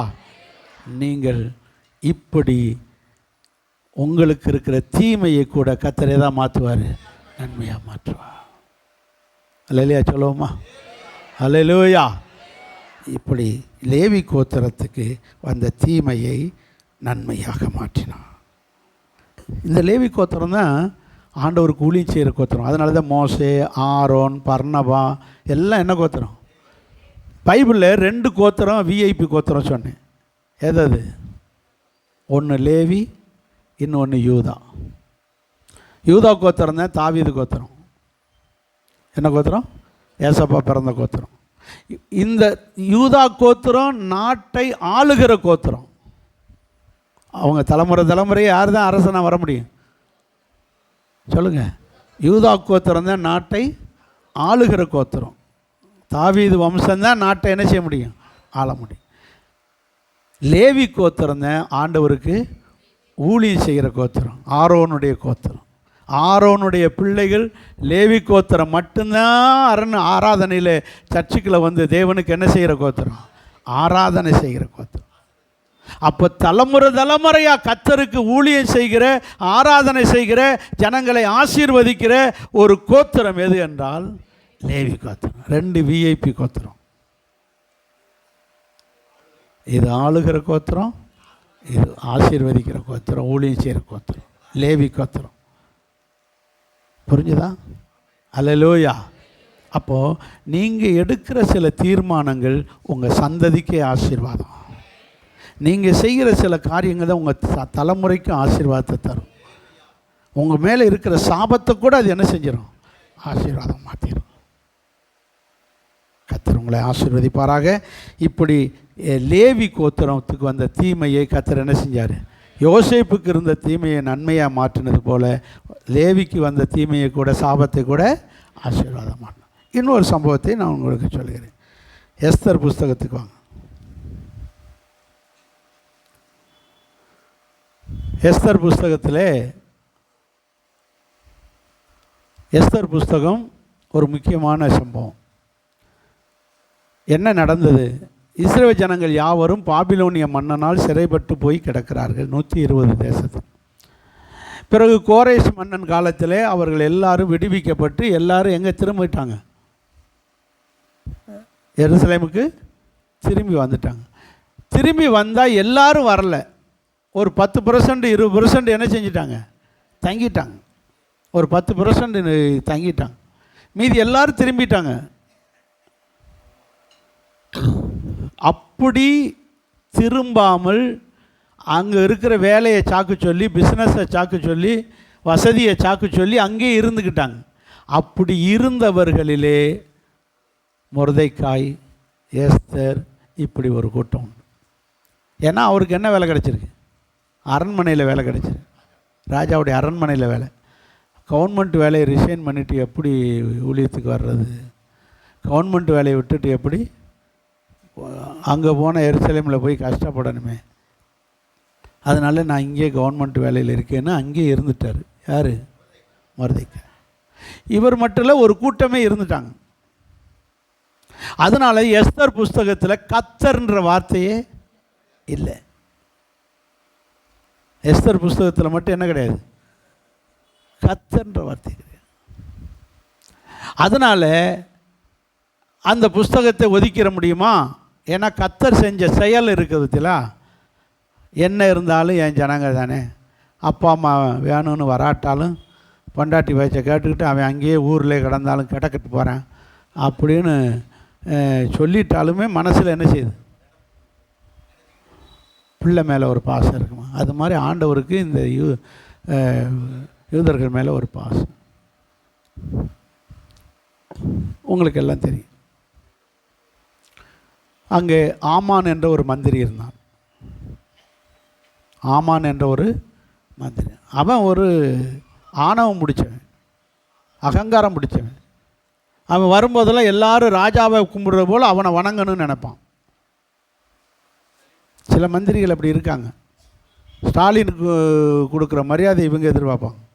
முதலமைச்சர் தானே, முதலமைச்சர் கொடுக்குற மரியாதையை எதிர்பார்ப்பாங்க மந்திரிமார். இவங்க மாட்டேன்னுவாங்க, நாங்கள் கர்த்தரை தவிர யாரையும் வணங்க மாட்டேன். உங்களுக்கு அந்த பிரச்சனை பூரா தெரியும். மொர்தெக்காய் வணங்க மாட்டான். உடனே அவனுக்கு கோபம் வந்துடுச்சு. இவனை என்ன, யார் என்னன்னு விசாரின்னு. அவன் யூதன், எல்லா யூதர்களும் போயிட்டாங்க, கொஞ்சம் பேர் இங்கே இருக்கானுங்க, அதில் இந்த போய் ஒருத்தன் மொர்தெக்காய். அப்படியா, இவனுக்கு வைக்கிற வேட்டு. அவனையும், உங்களுக்கு முழு சம்பவம் உங்களுக்கு தெரியும், நான் நேரம் இல்லாதனால சுருக்கி சொல்கிறேன். மொர்தெக்காயையும் யூதர்கள் அனைவரையும் கொன்று குமிப்பதற்கு ஒரு சட்டம் உருவாக்கினவன் இந்த ஆமான். முழு யூதர்களையும் கொன்று குவிப்பதற்கு ஒரு சட்டத்தை இயற்றினவன் இந்த ஆமான். யார் மேலே உள்ள கோபத்தில்? மொர்தெக்காய் மேலே உள்ள கோபத்தில். அவன் போய் சொல்கிறான், ஒருவித ஜனங்கள் நம்முடைய 120 தேசத்திலையும் வாழுகிறார்கள், 127 தேசத்திலையும். அவர்களுடைய பழக்க வழக்கங்கள் எல்லாம் விகற்பமாக இருக்கிறது, வித்தியாசமாக இருக்குது, ஒன்றும் நகை போட மாட்டேங்குது. அவர்கள் எப்படி இருக்கார்கள்? விகற்பமாக இருக்காங்க. ஒன்றும் சினிமா பார்க்க மாட்டேங்குது, விகற்பமாக இருக்குது. ஒரே ஜபான் அலையுது. அவருடைய பழக்கம் விகற்பமாக இருக்கிறது. எஸ், நாங்கள் அப்படித்தான் இருப்போம். ஆமேன். ஊரோடு உலகத்தோடு ஒத்து போக மாட்டோம். நாங்கள் விகற்பமானவர்கள் தான். ஒன்றும் நெத்தியில் ஒன்றும் பூச மாட்டேங்குது. அப்படி பூசுகிற கேஸ் அங்கேயும் வேஷம் போடுது. நாங்கள் பூச மாட்டோம். எங்கள் நெற்றியிலே கர்த்தருடைய நாமம் எழுதப்பட்டிருக்கிறது. அப்படி தானே? அப்படி தான் இருக்குது. பிரதான ஆசாரியனுடைய நெற்றியில் என்ன எழுதியிருக்கோம்? போச்சு, கர்த்தருக்கு பரிசுத்தம் என்று எழுதியிருக்கும். உங்கள் நெத்தியில் குங்குமமும் சந்தனமும் எழுதியிருக்கிறது. நம்ம கவனமாக இருக்கணும். கர்த்தருடைய நாமம் எழுதப்பட்டிருக்கிறது. நாம் விகற்பமாய் இருக்க வேண்டும். மற்றவர்களைப் போல ஊரோடு ஒத்து போகிறவர்களா இல்லை. அப்போ பூ வைக்கலாமா பாஷா? வாங்கி வை. பாம்பு இருக்கு அதுக்குள்ள. என்ன ப்ரோ? பூ நாகம். அது என்ன பாம்புன்னு கரெக்டாக சொல்கிறாரு வாங்க. அதுக்கு பேர் என்ன? நாகம். ஆமாம், வை. அது ஒரு நாளைக்கு என்ன செய்யும்? கொட்டும். வேண்டாம். நாம் ஊரோடு உலகத்தோடு ஒத்து போகணும். அது எதுக்கு வைக்கிறோம்? அழகுக்குன்னு வச்சா முன்னாடி வைக்கணும். அப்படி தானே கண்ணாடியில் பார்த்தா தெரியும். எங்கே வச்சுருக்கு? அழகுக்கும் இல்லை. வாசனைக்குன்னு வச்சா அழகாக ஸ்ப்ரே அழகாக அடிச்சுக்கலாம். எதுக்கு தான் வைக்கிறோம்? மக்கள் அறியாமல் புரியாமல் அவங்க வைக்கிறாங்கன்னா நம்ம வைக்கலாமா?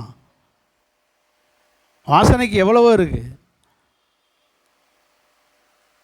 காசை கறியாக்கி சீனி வடி வாங்கி டொப்பு டொப்புன்னு வடித்த மாதிரி தீபாவளிக்கு எதுக்கு கொண்டு இப்படி வேஸ்ட் பண்ணுறீங்க? உலகத்தோடு ஒத்து போகிறவர்களாய் அல்ல, நாம் விகற்பமானவர்கள். கையிலையும் காலிலையும் பூசிக்கிட்டு, கேட்டால் மருந்து வண்டி என்னென்னமோ பேரை வச்சுக்கிட்டு கையிலையும் காலிலையும் பூசிக்கிட்டு யோசித்து பாருங்கள். உங்கள் கையை தூக்கி ஆசீர்வதிக்க கையை தூக்கி ஆண்டவரே ஏசப்பா அல்லேலூயா எப்போ அவன் கையை பயமாக இருக்கிற ஓடுறான். ரத்த கை மாதிரி இருக்குது. நகத்தில் பூரா ரத்தத்தை பூசின மாதிரி. என்னது? ஒழுங்கா என்னை ஏற்றுக்கொள்ளுங்க, இல்லைன்னா பார்த்துக்கங்க இயேசுவே.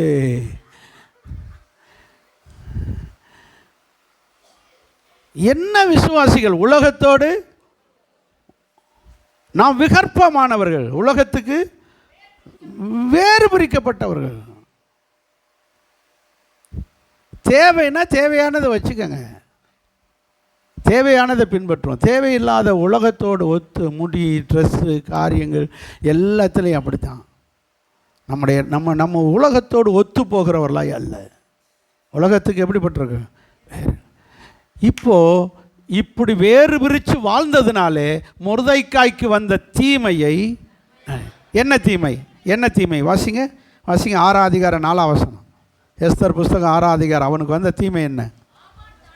ஆமான் தான் ஒரு தூக்கு மரத்தை உண்டாக்கி, பத்தியலா நான் மேட்ருக்கு நேரம் வந்துட்டேன். அவனுக்கு வந்த தீமை என்ன? தூக்கு மரத்தை செஞ்சு, அந்த தூக்கு மரத்தில் யாரை போடணும்? மொர்தெக்காயை போடணும்னு பிளான் பண்ணி தூக்கு மரம் செஞ்சு வச்சுருக்கான். அதுக்கு யாருட்டு? அவன் வீட்டு முத்தத்திலேயே வீட்டுக்குள்ளே இருந்து அந்த காட்சி என்ன செய்யணும்? துடிச்சு. தூக்கு மரம்னு என்னன்னு தெரியுமா? கீழே மரம், தரையிலேருந்து மேலே ஈட்டி மாதிரி இப்படி இருக்கும். எது? ஈட்டி மாதிரி. இதில் ஒரு மனுஷனை தூக்கி அப்படி போடுவாங்க. இப்படி போடும்போது அந்த ஈட்டி அவன் வயிற்றுக்குள்ள என்ன செய்யும்? சொல்லும். அவன் துடிக்க அந்த ஈட்டி என்ன செய்யும்? கொஞ்சம் கொஞ்சமாக அவன் உடம்பை குத்தி கிழிக்கும். அவன் துடிக்க அப்படியே அவன் அப்படியே ரத்தம் பூரா அந்த மரத்தில் வடிஞ்சிக்கிட்டே இருக்கும். அவனை குத்தி கொஞ்சம் கொஞ்சமாக அணுவாக கொல்லும். அவன் துடிச்சு என்ன செய்வான்? சாவான். இதை வீட்டுக்குள்ளே இருந்து சன்னல் வழியாக இருந்து அப்படியே என்ன செய்வான்? பார்த்து, என்னை வணங்க மாட்டேன்னு சொன்னாயில, எனக்கு அப்படின்னு ரசிக்கணும் சொல்லி இந்த தூக்கு மரத்தை அவன் வீட்டு முத்தத்திலே வச்சான். வச்சு தூக்கு மரத்தில் தூக்கி இந்த மொர்தெக்காயை போடணும், வீட்டுக்குள்ளே இருந்து அவ்வளோ பேரும் பார்த்து ரசிக்கணும்னு சொல்லி பிளான் பண்ணி தூக்கு மரம் ரெடி பண்ணி வச்சான். யார்? ஆமான். யாரை போட? மொர்தெக்காயை போட. இப்படி ஒரு தீமை செய்யப்படுகிறது, தீமை வரப்போகிறது என்று மொர்தெக்காய்க்கு தெரியும். தெரிஞ்சு அவன் ஊக்கமாய் ஜெபித்தான். அவனோடு சேர்ந்த விசுவாசிகள், தேவ பிள்ளைகள் எல்லாரும் ஜெபித்தார்கள். எஸ்தர் பாஸ்டிங் போட்டு ஜெபம் பண்ணான், எல்லாரும் ஜெபிச்சாங்க. நிலைமை மாறுச்சு. தூக்கு மரம் அப்படியே ரெடியாக நிற்குது. யாருக்காக? மொர்தெக்காக. உங்களுக்கும் இதுபோல் சாத்தான் சில தூக்கு மரத்தை ரெடி பண்ணி வச்சுருப்பான். உங்கள் குடும்பத்தை இதோடு அழிச்சிடணும், உங்கள் வாழ்க்கையை இதோடு அழிச்சிடணும். உங்களுக்கு சில காரியங்களை கர்த்தர் பிசாசு ரெடி பண்ணி வச்சுருப்பான். கர்த்தர் மாற்றுகிறவர். அவர் மாறாதவர், ஆனால் மாற்றுகிறவர். அவர் மாறாதவர், நேற்றும் இன்றும் என்றும் மாறாதவர், ஆனால் அவர் எல்லாத்தையும் மாற்றுகிறார். சூழ்நிலையை மாற்றுவார், இயற்கையை மாற்றுவார், எல்லாத்தையும் மாற்றுவார். தண்ணீரை திராட்சை ரசமாக மாற்றுவார், தண்ணியை இரத்தமாய் மாற்றுவார், எல்லாத்தையும் மாற்றுவார். இப்போ பாருங்கள், 7ஆம் அதிகாரத்துக்கு வாங்க, 10ஆம் வசனத்துக்கு வாங்க. பார்த்தீங்களா? எல்லோரும் சேர்ந்து ஒரு அல்லையா சொல்லுவோம். என்ன நடந்துச்சுன்னு சொன்னால் இப்போ நேரம் இல்லை, அதனால தான் சொல்கிறேன். சூழ்நிலை உங்களுக்கு தெரியும். எஸ்தர் விருந்து வச்சா. விருந்துக்கு யாரை கூப்பிட்டுருந்தா? ராஜாவையும் மந்திரியாகி ஆமானையும் கூப்பிட்டான். அவங்களுக்கு அந்த சூழ்நிலை பூரா உங்களுக்கு தெரியும்.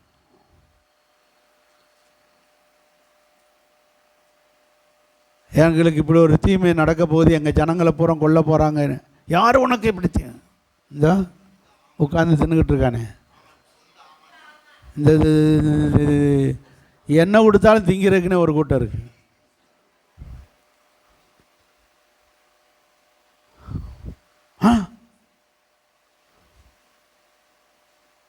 கூட வந்து தின்னுக்கிட்டு, என்னம்மா என்ன போய் இப்படி மாட்டி விட்டுமா, இவனா கூட இருந்துக்கிட்டே உனக்கு இப்படி தீமை செய்யும். எனக்கு சாப்பாடே வேண்டாம், எந்திரிச்சு வெளியே போகிறான். யார்? ராஜா. அந்த நேரமாக தீவிட்டு கல்ல விடுறான். காலில் விழுந்தா எந்திரிச்சிடான். அவள் எந்திரிச்சோடனே அவள் கட்டில் அவனுடைய சேரில் போய் விழுந்து கிடக்கான். அவன் அந்த நேரம் பார்த்து வெளியே போனவன் உள்ளே வர்றான். டேய், நான் இருக்கும்போதே என் பொண்டாட்டியை கை வைக்கிறியா நீ? கொஞ்ச நேரம் வெளியே போயிட்டு வர்றேன், அதுக்குள்ளே நீ என் பொண்டாட்டியை கை வைக்கிறியா? உனக்கு எவ்வளவு திமிரு! பழி யார் மேலே? பழி மாறுது. தூக்கு மரத்துக்கு ரெடி ஆகுறான். யார்? ஆமாம். அப்படியே வேலைக்காரங்கிட்ட சொன்னாங்க, துணியை கொண்டு வந்து கழுத்தில் போட்டாங்க. கொண்டு போடு. இப்போ நேரம் ஆகுது, எல்லாத்தையும் சொல்ல நேரம் இல்லை. வாசிங்க, வேலை அதிகாரம் 10ஆம் வசனம். ஆமான் மொர்தெக்காய்க்கு ஆயத்தம் பண்ணினேன் அதே தூக்கு மரத்தில். அப்படி சேர்த்துக்காங்க முன்னாடி. அப்படின்னா அவன் முத்தத்திலேயே அவனையே தூக்கி போடுறாங்க. உங்களுக்கு உண்டாக்கின, உங்களுக்கு விரோதமாய் உருவாக்கப்பட்ட ஆயுதம் அவனுக்கே வாய்க்கும். எவன் உருவாக்கினாலும் அவனுக்கே வாய்க்கிறது. நல்லா யோசித்து பாருங்க. உங்களை என்ன சொல்லி குறை சொன்னாங்களோ அதே சம்பவம் அவங்க வீட்டுக்குள்ளே நடக்கும். அதுதான் கத்து. உங்களுக்கு என்ன சொல்லி உங்களை ஏளனம் பண்ணினார்களோ, பரியாசம் பண்ணினார்களோ, உங்களை ஏசினாங்களோ, உங்களை அவதூறு பண்ணினாங்களோ அதே சம்பவம் அவங்க வீட்டிலே நடக்க வைப்பார். அதே தூக்கு மரத்தில் அவங்களையே போட வைப்பார். இப்படித்தான் உங்களுக்கு வருகிற தீமைகளை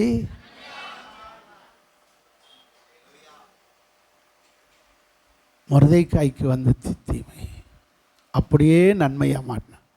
இப்போது அவனோட பொண்டாட்டி பிள்ளைகளெல்லாம் வீட்டுக்குள்ளே இருந்து தான் புருஷன் அப்படியே துடிச்சு சாகிறத பார்க்குறாங்க. யார்? ஆமானுடைய பொண்டாட்டி பிள்ளைல. அதுக்கு முன்னாடி அந்த பொம்பளைய அவனுக்கு சொல்லுவாங்க, ஏங்க அவன் யூதனானால் நீ தாழ்ந்து போவது நிச்சயம். அந்த பொண்டாட்டி சொல்லும் பாருங்கள், ஆமான் பொண்டாட்டி யூத தன் புருஷன்ட்ட சொல்கிற வார்த்தையை பாருங்கள். 6:13 வாசிங்க. அவன் மனைவியாகிய சிரேசு, கிரேசா சிரேசா, சரி ஏதோ ஒன்று. அவன் மனைவியாகிய சிரேசு அவனை பார்த்து, புருஷனை பார்த்து, மொர்தெக்கு முன்பாக நீர் தாழ்ந்து போக தொடங்கினீர், அவன் யூத குலமானால் நீ அவனை மேற்கொள்ளாமல், சொல்லுங்க, நீ கிறிஸ்தவனானால் உனக்கு முன்பாக உன்னை எதிர்த்தவர்கள் எல்லாம் தாழ்ந்து போவது நிச்சயம்.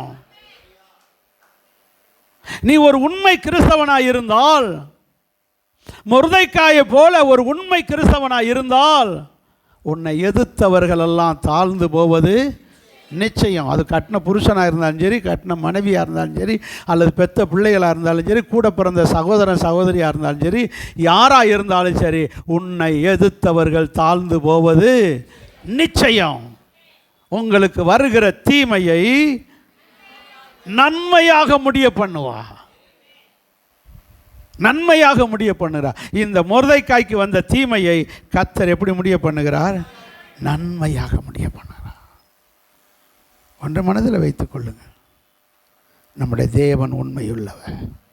அல்லேலூயா, அல்லேலூயா. நன்மையாக முடியும். யோசித்து பாருங்க, லேவிக்கு வந்த தீமையை, யோசேப்புக்கு வந்த தீமையை கர்த்தர் என்ன செய்தார்?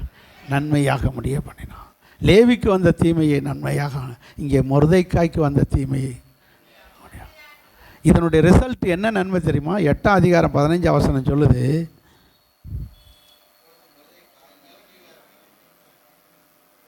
8:15, 8 கடைசியா 17 வாசிங்க. பாருங்க பாருங்க பாருங்க.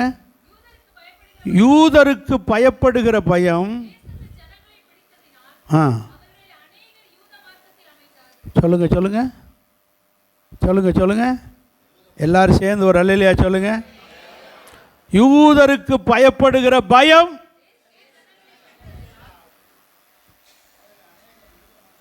வெகு சீக்கிரத்தில் இந்த பிஜேபிக்காரங்களுக்கு வர வைப்பாரு. கிறிஸ்தவர்களை குறித்த சொல்லுங்க, ஆர்எஸ்எஸ் காரங்களுக்கு வரணும். கிறிஸ்தவங்களை அடிக்கக்கூடாது, அவங்க சர்ச்சுகளை அடிக்கக்கூடாது என்று சொல்லக்கூடிய அளவுக்கு கர்த்தர் ஒரு பயத்தை உண்டு பண்ணுவாராக. ஆமென். கிறிஸ்தவர்களை குறித்த பயம் வரணும், வரணும், வரணும். பயம் வந்து அங்கே சொல்லப்பட்டிருக்கிறது, அநேகர் எந்த மதத்துக்கு வந்துட்டாங்க பார்த்தீங்களா? இப்படி நம்ம ஊர்லேயும் நடக்கணும், நம்ம ஊர்லேயும் நடக்கணும், நம்ம தேசத்தில் நடக்கணும். அநேகர் சர்ச்சுக்கு வரணும். நம்ம யூத மதத்தில் சேர்ந்தது போல் நம்ம கிறிஸ்தவ மதத்துக்கு வரணும். இந்த சம்பவம் பூரி மாதத்தில் நடந்ததுனால் பின் நாட்களில் அதை ஒரு பண்டிகையாக கொண்டாட ஆரம்பிச்சிட்டாங்க. என்ன பண்டிகை? பூரிம் பண்டிகைன்னு கொண்டாட ஆரம்பித்தாங்க. மற்றபடி யூத மார்க்கத்தில் பூரிம்னு ஒரு பண்டிகையே கிடையாது. 7 பண்டிகை தான், எக்ஸ்ட்ரா ஒரு பண்டிகை வருது. இது யூதர்களுடைய பண்டிகை. ஏன்? மொர்தெக்காய் காலத்தில் நடந்த சம்பவத்தை மனசில் வச்சு, இப்படி கர்த்தர் யூதர்களுக்கு வந்த அழிவை பூரா நீக்கி அவர்களை விடுவித்து அநேகர் யூத மார்க்கத்தில் வந்து சேர்ந்த சம்பவத்தை ஒரு மறக்காமல் இருக்கிறதுக்கு இந்த பூரி மாதத்தில் நடத்துகிற இந்த சம்பவத்தை வச்சு என்ன செய்தாங்க? பூரிம் என்னும் பண்டிகையை கொண்டாட ஆரம்பித்தாங்க. பூரிம் என்ற ஒரு பண்டிகையை கொண்டாடினார்கள், அவருடையதான பண்டிகை. அதனால இந்த பண்டிகை தான் யோவான் சுவிசேஷம் 5ஆம் அதிகாரத்தில் வர்ற பண்டிகை. வாசிங்க. யூதர்களுக்கு 1ஆம் வசனம், இவைகளுக்கு பின்பு யூதருடைய பண்டிகை ஒன்று வந்தது. யூதருடைய பண்டிகை என்னது சொல்லுங்க? இந்த பூரிம் பண்டிகை. ஏன்னா இது மோசேயால் கொண்டு வரப்பட்ட பண்டிகை அல்ல, நியாயப்பிரமாணத்தில் இருக்கிற அந்த 7 பண்டிகையில் ஒன்று அல்ல. இது எக்ஸ்ட்ரா பூரி மாதத்தில் வந்த பண்டிகை. அதனால இதுக்கு பேர் யூதர்கள் கொண்டாடுகிற பண்டிகை. யூதர்களுடைய பண்டிகை ஒன்று வந்தது பூரி மாதத்தில். அன்னைக்கு இயேசு எருசலேமுக்கு போனார். அங்கே எபிரேய அங்கே ஒரு பெதஸ்தா குளம் இருந்துச்சு, அங்கே போனார். 38 வருஷ வியாதிக்காரனை குணமாக்கணும். அல்லையா சொல்லுவோமா? சரி, இப்போ நல்லா விளங்கி கொள்ள வேண்டும். மொர்தெக்காய் யூதர்களுக்கு வந்த தீமையை என்ன செய்தார்? நன்மையாக. அப்போ எதுக்குன்னா, நம்ம ஒரு பழக்கம், நம்ம கிறிஸ்தவர்கள் நமக்குன்னு ஒரு பழக்கம் இருக்குது. அந்த பைபிள் ட்ரெடிஷன்லேயே, பைபிள் ஒழுங்குலேயே நம்ம வாழ்ந்துட்டோம்னா நமக்கு என்ன தீமை வந்தாலும் கர்த்தர் அதை நன்மையாக மாற்றுவார். நம்ம பைபிள் ஒழுங்கை விட்டு மாறக்கூடாது. ஜெபம் பண்ணுறது, பைபிள் வாசிக்கிறது, ஞாயிற்றுக்கிழமை சர்ச்சுக்கு போகிறது, சனிக்கிழமை உபவாச கூட்டத்துக்கு போகிறது, இப்படிப்பட்டது நம்ம பைபிள் ஒழுங்கை மாறாமல் நம்ம கரெக்டாக போனோம்னா நமக்கு என்ன தீமை வந்தாலும் கர்த்தர் எதாவது மாற்றிடுவார், நன்மையாக மாற்றுவார். அல்லேலூயா, அல்லேலூயா. லேவிக்கு இருந்த சாபத்தை அவன் எடுத்த சில முக்கியமான தீர்மானங்களால் அவனுக்கு எதா மாறுச்சு? நன்மையாக மாறுச்சு. இதே போல் நமக்கும் வருகிற தீமைகளை நன்மையாக. ஒன்றை சொல்லி முடிக்கிறேன். ஒரு சம்பவத்தை மட்டும் சீக்கிரம் முடித்தாத்தான் என்ன சீக்கிரம். இன்றைக்கும் போட்டு கடைசி வர அறுக்கணும்னே இருக்கார் இவர். சரியான அருவை பாஸ்டர். என்ன அப்படியா போரடிக்குதோ? அல்லையா சொல்லுங்கள். இந்த கடைசி ஒரு உருண்டை அதையும் சாப்பிட்டேன்னா சமைச்சோம் பசங்க அது மாதிரி ஒரு உருண்டை சாப்பிட்ருங்க பார்ப்போம். எடுங்க. என்னாகுமா புஸ்தகம் 23. கையெல்லாம் வலிக்குது, காலெலாம் மடைக்குது. எவ்வளோ நேரம்தான் மடைக்கிட்டே உட்காந்து, குறுக்கெலாம் வலிக்குது. நீங்கள் நல்ல ஜெபம் பண்ணால் எல்லாம் போயிடும். அல்லையா சொல்லுங்கள். நீங்கள் நல்லா சுகமாக உட்காந்துக்கிட்டு சேரில் உட்காந்துக்கிட்டு வாசிங்க. என்ன ஆகுமோ? 23 அதிகாரம் 7ஆம் வசனம். எடுத்துரைத்து மோவாப்பு தேசத்து ராஜாவாகிய பாலாக்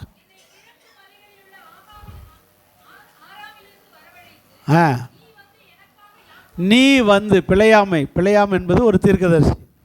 பிழையாம் என்ற தீர்க்கதரிசியை ஆளு விட்டு எம்புடு காணிக்க வேணாலும் தாரேன், நீ வந்து எனக்காக யாக்கோபு என்கிற இந்த இஸ்ரவேல் ஜனங்களை என்ன செய்ய வேண்டும்? சபிக்க வேண்டும். நீ வந்து இஸ்ரவேலை வெறுக்க வேண்டும். இந்த இஸ்ரவேல் ஜனங்களை சபிக்க வேண்டும். இஸ்ரவேல் ஜனங்களை என்ன செய்யணும்? சபிக்கணும், வெறுக்கணும். யாரை கூப்பிட்றாங்க? தீர்க்கதரிசி ஆகிய பிழையாம். கூப்பிட்றது யார்? ராஜா, மோவாப்பிய ராஜா. இப்போவே காணிக்க அட்வான்ஸாக பிடிங்க. எத்தனை கட்டு வேணும்? இந்தாங்க, எத்தனை கட்டு வச்சுக்கோங்க. காணிக்கை கட்டாக இருக்கிறத பார்த்த உடனே பாஸ்டருக்கு என்ன வந்துருச்சு? தீர்க்கதரிசி ஆசை வந்துருச்சு. போய்த்தான் பார்ப்போமே. போக விடலை கர்த்தர்.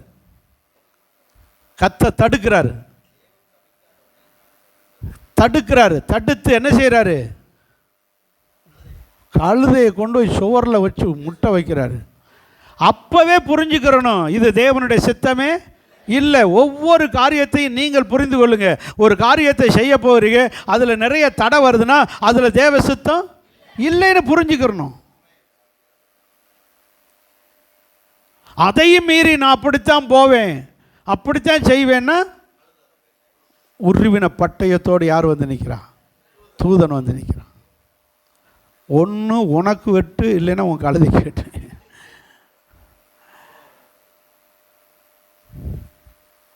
நல்லா கவனிக்க வேண்டிய சத்தியம். உங்களுக்கு எல்லாம் இந்த சம்பவம் தெரியும். அன்னைக்கே பணத்துக்காக ஊழியம் செய்கிற ஒரு கூட்டம் இருக்குது, இன்னைக்கு இருக்கு. இஸ்ரவேல் ஜனங்களை சபிக்க யாருக்குமே அதிகாரம் கிடையாது. தேவன் சபித்தால் ஒழிய யாரும் சபிக்க முடியாது. அதைத்தான் அவரே சொல்கிறார் தீர்க்கதரிசி, தேவன் சபிக்காதவர்களை நான் சபிப்பது எப்படி அவர் சொல்கிறாரு.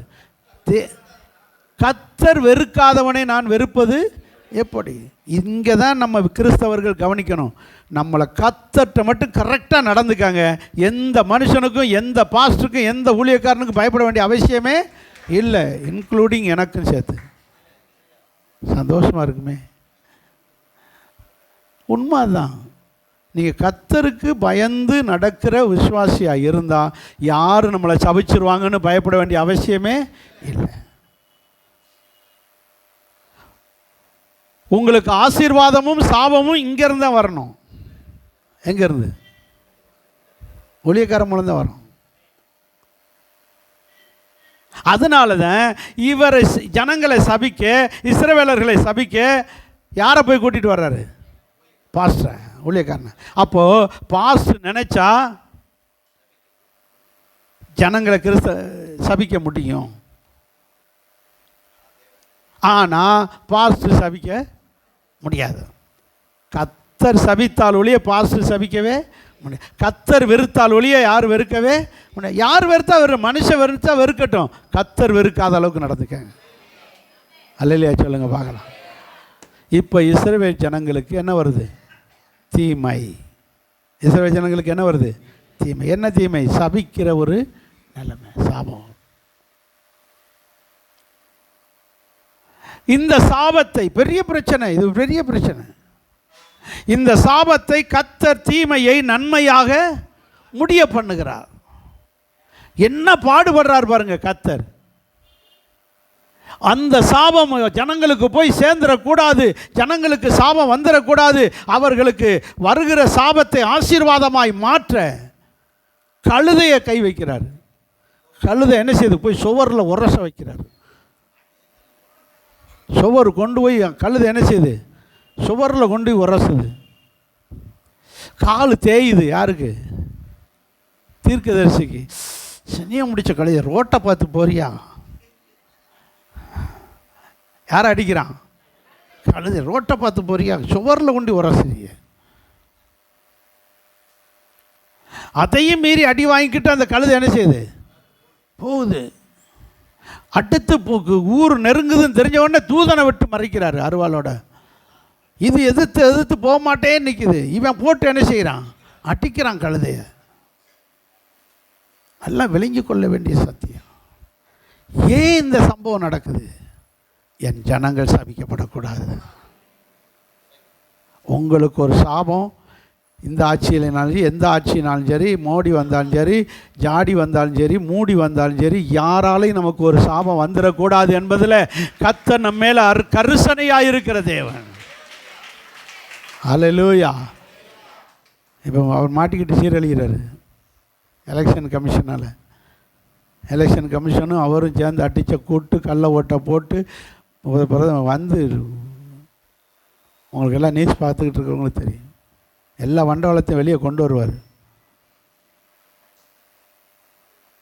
கிறிஸ்தவங்களை அடிக்கிறது, சர்ச்சுகளை அடிக்கிறது, தேவ பிள்ளைகளை அடிக்கிறது சும்மா விட மாட்டார் ஆண்டவர். மொத்தமாக வைப்பார். ஆப்பு அவங்க யூனிட்டி உடஞ்சி செதறும். பழைய சனதா கட்சி செதஞ்சது மாதிரி செதற வைப்பார். நீ வாட்டில் ஆட்சி பண்ணிட்டு போக வேண்டிய, எங்களை எதுக்கு அடிக்கிற? நாங்கள் வாட்டில் தோத்திரம் பண்ணுற கோஷ்டி. சர்ச்சுகளை அடிக்கிறது, முஸ்லீம் அடி பார்ப்போம், அவன் வச்சிருவான் குண்டுகளை. அப்பாவி கிறிஸ்தவன் கன்னியாஸ்திரிகளை பிடிச்சி அடிக்கிறது, ஜெயிலில் போடுறது. நீ சமீபத்தில் பார்த்தியலாம், சத்தீஸ்கரில் மலைவாசி மக்களை ஒரு மரத்தில் வச்சு கட்டி வச்சு, உங்களை நான் எல்லாத்தையும் அனுப்புறதில்ல பயந்து போயிடுவேன்னு, கன்னியாஸ்திரி இது விசுவாசிகளை பிடிச்சி 2 பொம்பளைகளை பிடிச்சி ஒரு மரத்தில் கட்டி வச்சு அடி அடின்னு அடிக்கிறாங்க இந்த பிஜேபிக்கு. அவன் எம்பி அந்த பகுதிக்கு. இதுக்கு தான் அவனை எம்பி ஆக்கியிருக்கு. என்ன ஆக்கிரமம்! விசுவாசிகளை சர்ச்சுக்கு போனதுக்காக உங்களையும் ஒரு தூண்லையும் கட்டி வைக்காமல் இருக்கு. அடிக்கணும். நம்மளாம் எவ்வளோ சுதந்திரமாக ஆராதிக்கிறோம். அல்லேலூயா. என் கர்த்தர் இதுபோல நம்முடைய பிள்ளைகளுக்கு வருகிற தீமைகளை நன்மையாக முடிய பண்ணுவார். ஆமேன். நன்மையாக முடிய பண்ணுவார். தைரியமாக இருங்க. ஆசீர்வதிக்க போகிறான். ஆசீர்வதிக்க முடியலை. கர்த்தர் தடுத்துட்டார். தடுத்த பிறகு அதுக்கு பிறகு கர்த்தர் சபிக்காதவர்களை நான் சபிக்கவே முடியாது. இஸ்ரவேலை ஆசீர்வதிப்பதை 12:1 எப்படி சொல்கிறாரு? என்ன இஸ்ரவேலை ஆசீர்வதிப்பதே கர்த்தருக்கு பிரியம். நான் ஆசீர்வதிக்கத்தான் செய்வேன், என்னால் சபிக்க மாட்டேன்னு சொல்லிட்டான். இப்போ அந்த தீர்க்கதரிசி சொல்கிறான் 24 அதிகாரத்தில், என்னாகும் 24 12ஆம் வசனத்தை பாருங்கள். அந்த பாஸ்டர் பிழையாம் பாஸ்டர் சொல்கிறார் பாருங்க. பிழையாம் பாலாக்கை நோக்கி, பாலாக்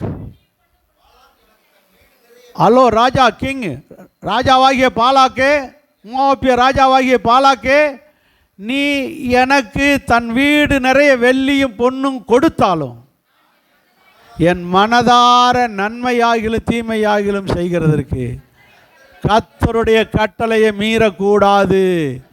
கர்த்தர் சொல்லுவதையே அதை வீட்டை விட்டு புறப்படும் போதில் முடிவு எடுத்திருக்கணும். வீட்டை விட்டு புறப்படும் போது துட்டு கிடைக்குது என்று சொல்லி வேகமாக கழுதையில் ஏறி உட்கார்ந்தார். யார்? இடையில கர்த்தர் படுத்தின பாட பார்த்துட்டு, நான் இனி ஒன்றும் செய்ய மாட்டேன், இனி நான் சபிக்க மாட்டேன், இனி இந்த சபிக்கிற வேலைக்கு வரமாட்டேன், கர்த்தரை இஸ்ரவேல் ஜனங்களை ஆசீர்வதிப்பதுதான் தேவனுடைய சித்தம் அப்படின்னு சொல்லிட்டு என் வீடு நிறைய பொண்ணும் வெள்ளியும் கொடுத்தாலும். இப்போ சொல்லுங்க, வீடு நிறைய திருப்பதி முருகன் பணம் கொடுத்தாலும் நான் கும்பிடவே, முனியாண்டியை மட்டும் கும்பிடுவோம், மாரியாத்தாலையும் கும்பிட மாட்டேன். நீ வீடு நிறைய எம்புடு கொடுத்தாலும் எனக்கு நீ வேண்டவே வேண்டாம். நான் கர்த்தருடைய கட்டளையை மீறக்கூடாது.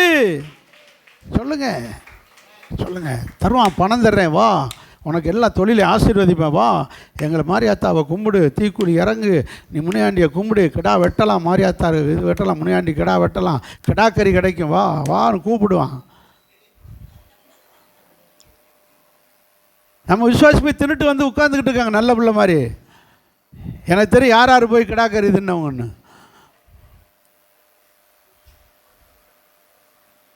இனத்தோடு ஜனத்தோடு ஊரோட நான் சும்மா தான் வெளியவே நின்னேன் பாஸ்டர், நான் வண்டிக்கிட்டே நின்னேன். அங்கே என்ன உனக்கு வேலை? திருச்செந்தூரில்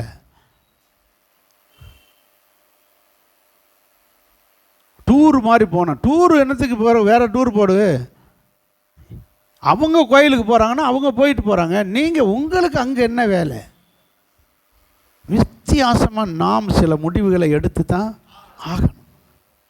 நீங்கள் இன்றைக்கி வெளியே நிற்பீங்க, உங்களை ஒத்தையில் விட்டுட்டு போக முடியாது, நீங்களும் சும்மா வாங்க கூட வேணும், உள்ள கோயிலுக்குள்ளே கூப்பிடுவாங்க, மாட்டிக்கிட்டியா? அங்கே பிசாசனுடைய பிரசன்னம் இருக்கும், அங்கே பிசாசனுடைய ஆளுகை இருக்கும். ஹலோ, இப்படி போய் பிசாசத்தை மாட்டிக்கிட்டு வந்தவங்க இருக்குது. அதனால தான் சொல்கிறேன், இதெல்லாம் டூர்னு கூட்டி போய் நீங்கள் மட்டும் ஒத்தையில் இங்கே இருக்க வேண்டாம், வண்டிக்கில் நீங்களே எங்களோட வாங்கன்னு கூட்டி போய் திருச்செந்தூருக்குள்ளே கொண்டு போய் கோயிலுக்குள்ளே நிப்பாட்டி விட்டு மாட்டி விட்டு கடைசியில் நிம்மதி போய் சமாதானத்தை இழந்து மூஞ்சிலாம் கருத்து போய் பேய் பிடிச்சி போய் வந்து நின்னாங்க. என்ன வேலை நமக்கு அங்கே? இரும்பு கடையில் ஈக்கு கருப்பட்டி கடையாக பார்த்துப்போ.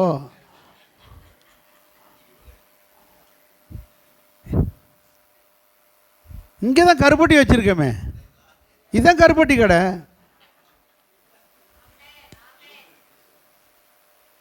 எதுக்கு அங்கே போகிறீங்க?